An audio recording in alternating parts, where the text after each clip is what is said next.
Oh, I love that. Love that. Are you on? I'm always on, Josh. No way. This is already starting to be a shit show. No cussing. We talked about this. I'm editing all this piece because this is where you get the. What do you get? You in trouble. In trouble. All right. Welcome back to Feed Me Your Construction Content with Josh McMahon. And Carolyn McMahon. Yes, and we are married. For how long, I do not know. I don't know either. What a week. It's been fun. We are tired. But you still have your job after the last episode dropped? You know, I'm not sure. I don't know if my boss has listened to it yet. So he said that he would, and I quickly split. Smart play. Well, hopefully you still have your job. And if not, the podcast is growing in popularity. So you got that to fall back on. Thanks. I appreciate that. Well, it was a good week. And this episode, I think, is special because a lot of what we want to do on this show is really just highlight the construction industry and how there is a path outside of going to college. So I did a little bit of research. I'm going to read this. According to the U.S. Bureau of Labor Statistics, 75% of all high school students believe they should consider a path outside of a four-year education. Can you believe that? 75%, 3/4. Is that recent? Yeah, that's a recent study. Wow, I think it's shifted, right? Yeah, what it says that they should consider other options. Oh, okay. And I wonder if that's because of expense. You know, I don't know what that shift is. But what's more interesting is 75% know they should consider a path outside of four-year education. Only 30% of those go into the trades. 30% of all graduating high school students go into the trades, into the construction industry. Well, I mean, I guess there's other things besides construction. Sure. There's always more things, but only 30% of the potential workforce is joining the construction industry. And a leading driver that was more than 51% said they don't know enough about the trades. That's why they don't choose construction as an option. Huh. So that's why Feed Me Your Construction Content is here. Oh, well, good on the people. We have our why. And the reason I wanted to bring this up is that between now and 2030, they anticipate 400,000 new jobs in the construction industry. And, you know, I wonder if you did even more research, does that number account for the number of people that are getting out of the industry? Because I think last housing crisis, we saw a big disappearance of a lot of your good craftsmen. Interesting. Yeah, very interesting. Huh. You know, in the introduction, I read about the statistics, and I thought the biggest piece of the statistic that was important, that really stood out to me, was that half of the kids graduating high school don't even know anything about the trades. And I thought, what better way to help more people learn about the trades than find a influencer on Instagram who's shining a light on the electrical trade. Cameron Vogelsang. Did I get that right? Yeah, you got it right. Good job. All right, good. I don't have to edit that out. It's German. In English, it means bird song. Oh, that's awesome, actually. Yeah. I thought about changing my last name, but it is too much work to change it over to bird song. Nah, no way, dude. You should never change your name. That name is awesome. And it'll be more important to you as you get older, too. Yeah. But Cameron, really glad to have you on the show. I love the content you're putting out on Instagram. My favorite is you shaking that wall and almost pushing it over because it was framed incorrectly.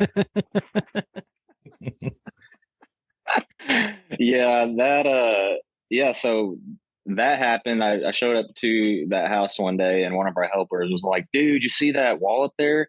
It's shaking so bad they're gonna have to reframe it. I'm like, oh really? So I went up there and shook it, and yeah, it was shaking really bad. And then I just kind of moved on about my day. And then later I told my brother-in-law, who I work with also, I was like, hey, before we leave, record me shaking this because this may be funny on Instagram. And I didn't think it'd blow up as much as it did, but oh yeah, people oh, there's so many comments on there, people giving their opinions on how it should be fixed, and then people cussing me out saying I just need to stick to my trade and not worry about it. I'm like, wow, I didn't even know this was possible to get hate. I didn't even say anything. All I did was just shake a wall.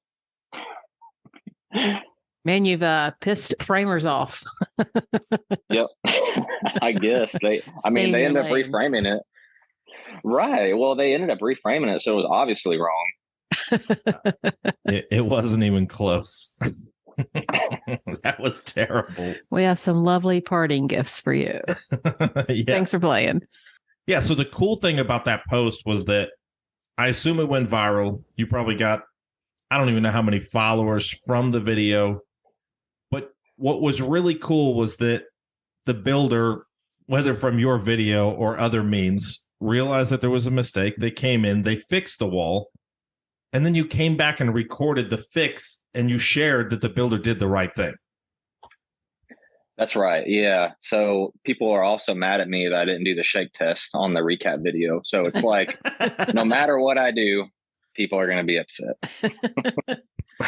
Fans are a fickle group, fickle bunch for sure.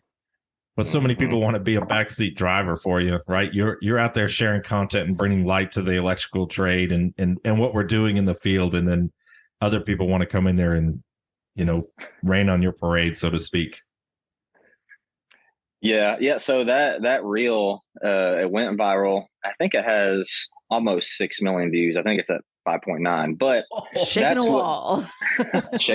Yeah. So that reel is what got me exposed to the Instagram world, I guess. Okay. So that reel was the vessel to all my other content that actually matters to me the most. By that means is how I've gotten a lot of other exposure on my other work, my actual electrical work. That's really awesome. And it shows you the power of just one reel and how much reach you can have off of that. Yeah. Like when I posted that reel, I think at the time I only had like between 150 or 200 followers when I posted that. And now I'm over 10K now. So yeah, well, I've listened to Instagram professionals or whatever on how to grow your page and whatnot. And before I posted that reel, I remember hearing someone say it is possible to post one reel and get 10,000 followers from it. I'm like, no way. Like that's that's just not realistic. Maybe it could happen. It may happen every once in a blue moon, but not realistic. And then it happens. So it's been cool being able to meet new people. And is that a lot of pressure? You got these new followers. You got to feed the beast. Yeah, it is more pressure because now I actually have to put out content to make people happy now. Exactly. Don't put out Joe Biden stuff because you'll lose followers like crazy. So learned that lesson a few days ago.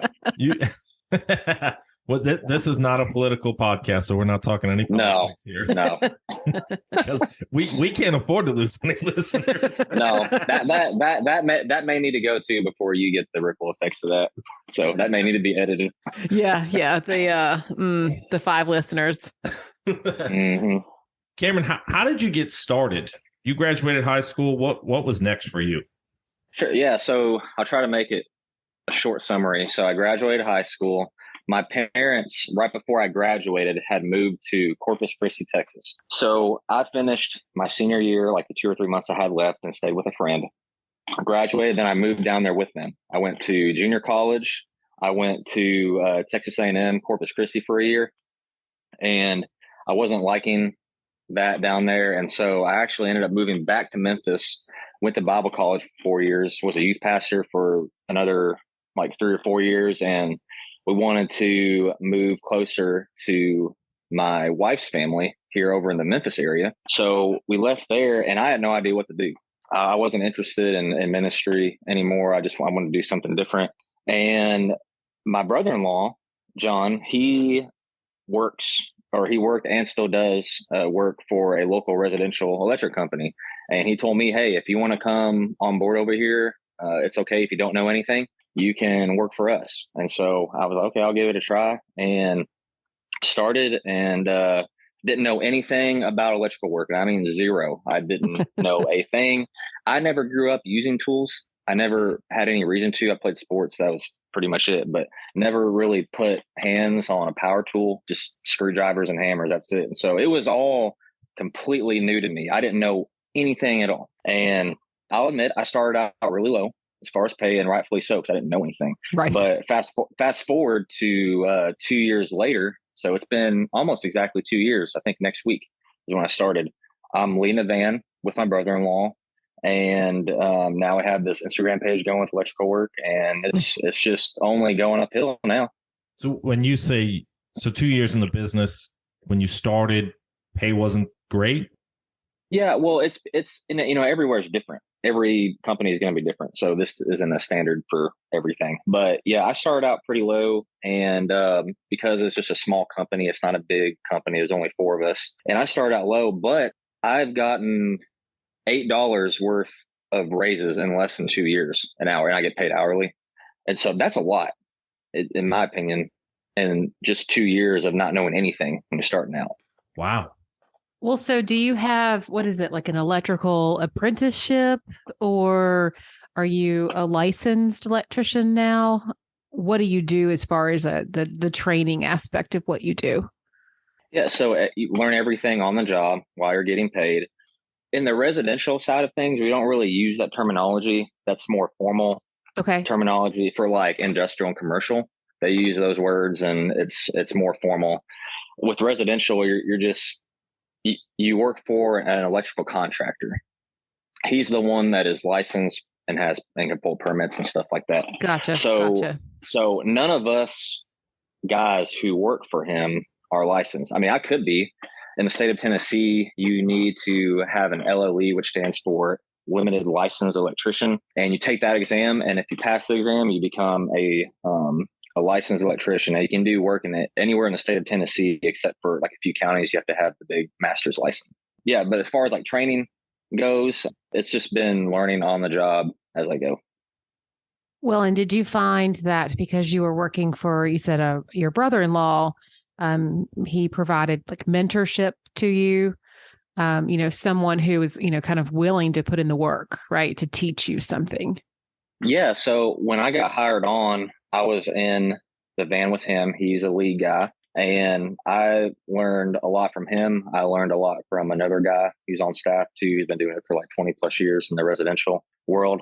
And so, yeah, it's just learning from people who are more experienced than you. And if you're a sponge and you like your job and you want to learn, you're going to catch on to things quicker, and you can take those skill sets and use them elsewhere if you ever wanted to.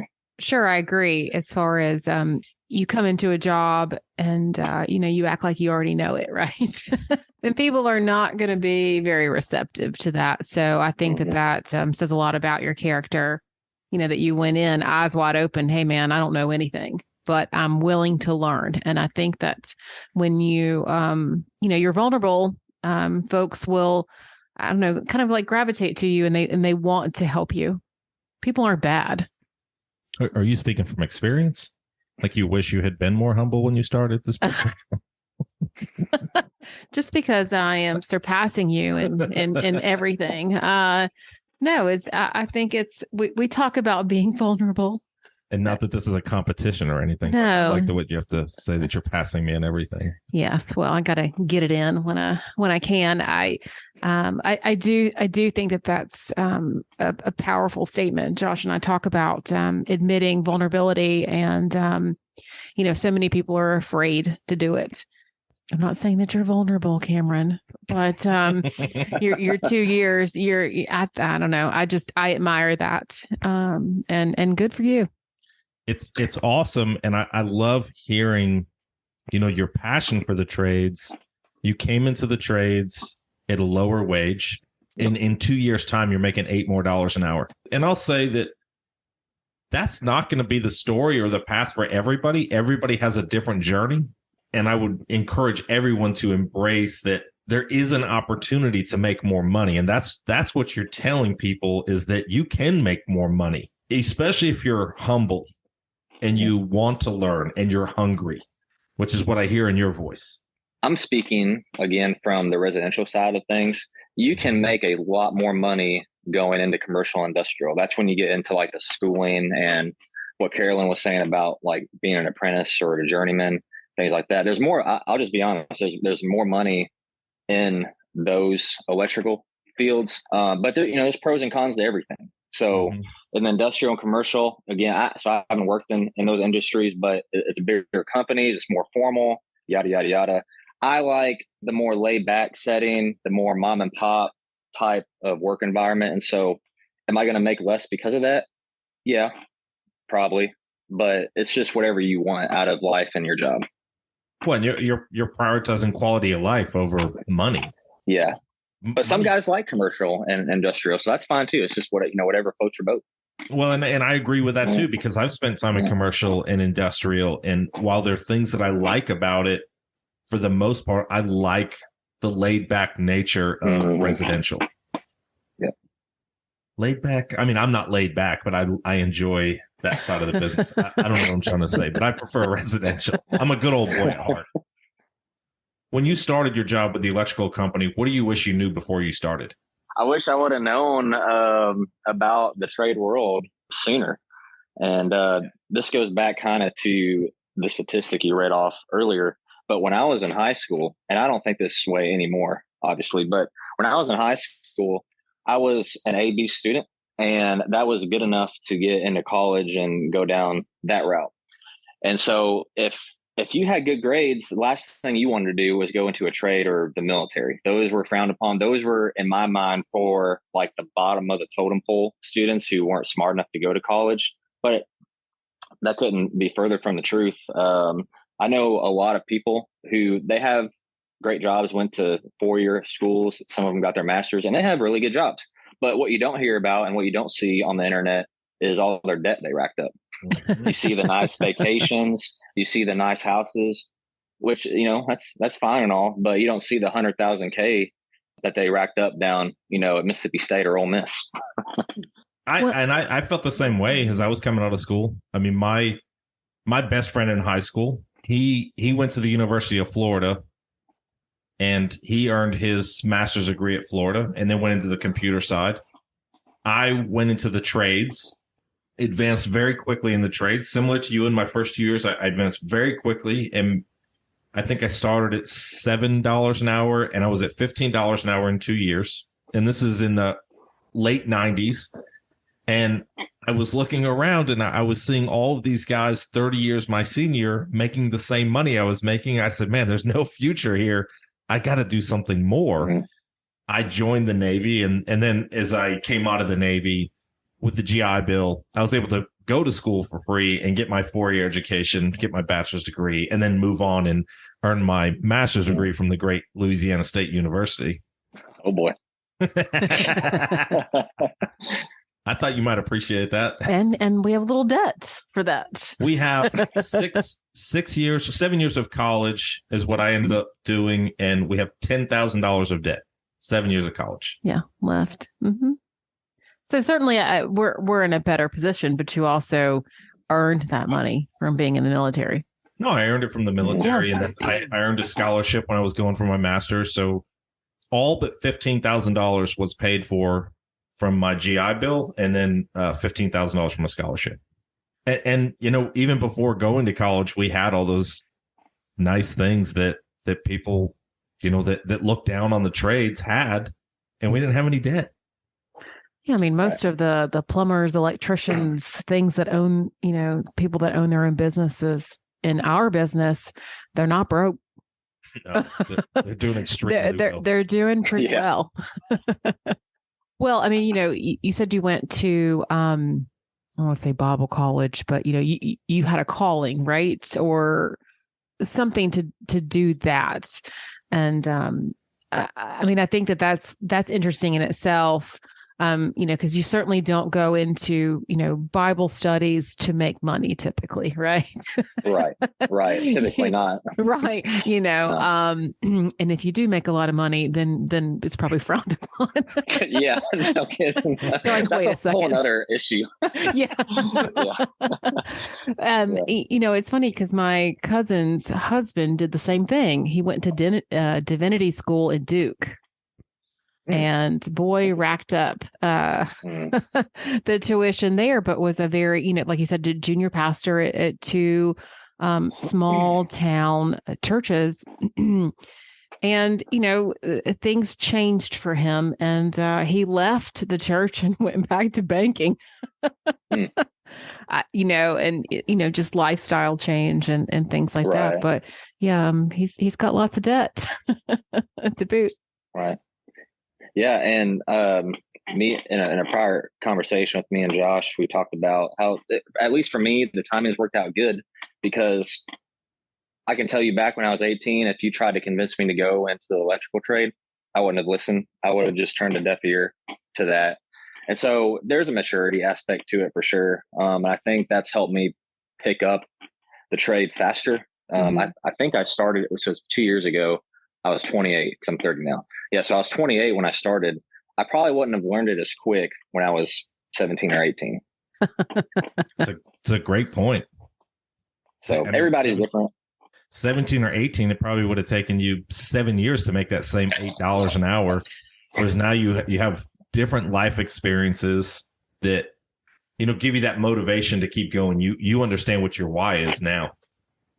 Yeah, so it's all worked itself out. So I don't have any regrets on anything I've done in the past 10 years.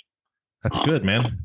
So, obviously going to college, maturing on that level got you to where you are. And I don't know, if it'll take that for most people to go to college and then go into the trade. Like, what am I doing?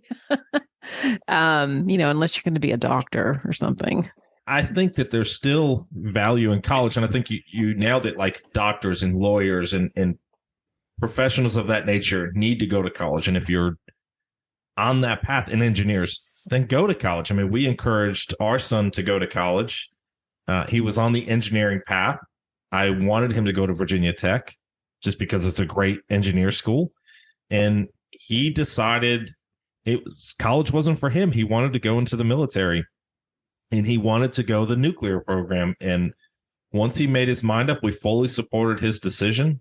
We did everything he needed to do to move on to that. And then as soon as he left for boot camp, we went and bought a beach house in North Carolina. So, with his tuition money. with his money. So, hey, everybody makes their decisions, and we're happy for him, and we're happier for us now.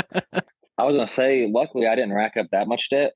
I only racked up about a year's worth at Texas A&M. It wasn't like crazy amounts. I paid for all my other schooling. But when I was at Texas A&M, my roommates were taking out all these loans, like these huge loan amounts, and using it on their vacation, spring break trips and stuff. And I'm just like, what? And you know what their response was at the time? They're like, oh, I'm going to make this much when I get out anyway, so I'll pay it off over time. I'm like, that's okay. That's the Ponzi scheme that we're peddling to these children, is that if you go to college, you're going to make $100,000 a year.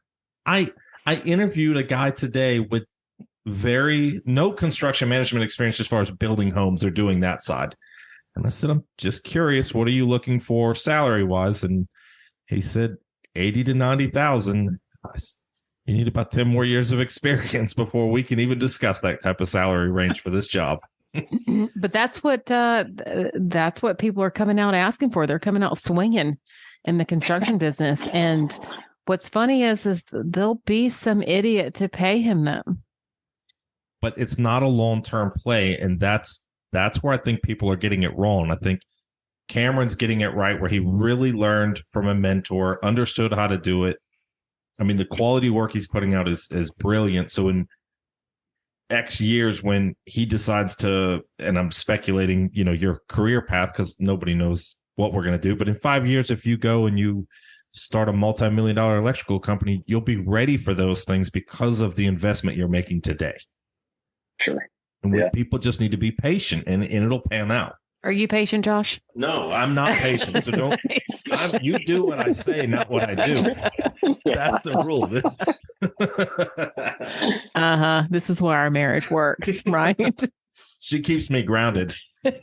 Oh my goodness. Talking about being grounded. Yeah, in the ground, my foot on your head. Cameron, we're almost at a hard stop. And I have to ask because it's the internet buzz, but I've heard that service loops cause fires. That's a bunch of bull crap. That's people who have private Instagram accounts, who have less than 100 followers, getting on there and just being a keyboard warrior. It's not true. I don't know where people come up with this crap. Like when I first started seeing you guys do the service loop, my first thought was, this is brilliant.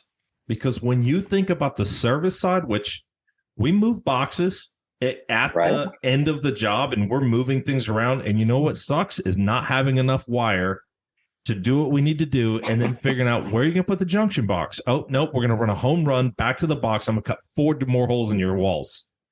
You know what they say? Because I've responded to some of that. And you know what they all come back and say? They say, oh, well, that's something that the homeowner can pay for and keep you in business. I'm like, yeah, and that's why you don't have work, and that's why no one wants you to do their jobs at their homes. You got the right attitude. The couple pennies that you're spending to run that additional wire is well worth the investment. Any homeowners watching your content will appreciate what you're doing on that. Yeah, I love it. Excellent. It's great. I hope you continue sharing content on Instagram. If our listeners aren't following you, how can they find you on Instagram? What other platforms are you using? Yeah, so I'm on 3 platforms. My main one I'm on is Instagram, which you can find me at Tennessee_electrician. I'm also on YouTube. It's spelled the same, Tennessee Electrician. I'm not on YouTube as often. It just takes a lot of time to put YouTube content out, and I have 2 kids, so it's hard for me to keep up with YouTube. But then I have a TikTok that I upload some of my Instagram content over to there, and so. But I'm the most active on Instagram. That's great, and we're gonna drop your handle or your tag in the show notes so anybody listening can find this. And then I like to share content to LinkedIn and then also Facebook. And probably on this one, I'll post something to Instagram as well, just because that's where you're at. And I'll tag your calling card in it so people can find you and see the amazing stuff you're putting out. I feel left out. I think I need a gram. You need to get with the times, baby. I do. Oh man, even Cameron's beating up on me now. Great. Forget Facebook. I don't even get on Facebook anymore. Facebook I just get on there. My grandmother's still with us. She loves her Facebook. She loves Facebook and commenting on that handsome grandson of hers. She's I think grandma posts on anything the grandkids do and anything Donald Trump related. And I'm like, Grandma, can you give it a rest? I'm like, you got to think about the followers. Get a gram. Get an Instagram, Grandma. It's hilarious. And cool part is, I got to tell you this now, is I went to the University of Florida versus LSU game in the Swamp 2 weekends ago, October 15th, my 43rd birthday, as it will be. And LSU obviously stomped Florida in their own home turf. But the cool thing was I FaceTimed my grandmother while I was at the game so she could experience the crowd and the game. Oh, that's so cool. What was going on. She was like, I had no idea what I was doing. I was like, I know, but it was cool, wasn't it, Grandma? Excellent. I love it. Well, that's cool, man. I think this was a great episode, dude. I love this. This conversation was much better. That didn't sound good. I love this. Much better than I thought. Yeah, really. Much better than I thought. You never know what kind of energy someone's going to have when they come on. They could be the most interesting person, and then you just want to fall asleep. All right, so I'm going to wrap this thing up. Cameron, it was so awesome to have you on this show. I love the content you're putting out on Instagram. I'm going to help Carolyn get her own Instagram account. So I can be cool. I don't think she knows how to do it, and she can start posting her Aussies and her puppies and doing all that stuff, which would be awesome. And we're going to get this thing out to everybody else so they can get out there and find you as well. Yes. Great to have you on, Cameron. Yeah. Thank you. And I tell you, one of the best things about being on social media is just being able to meet new people like you guys. So thanks for having me on, and it was fun. Sweet. Thanks. That's awesome, man. Thanks a lot, brother. Appreciate this. All right. Man. Talk soon.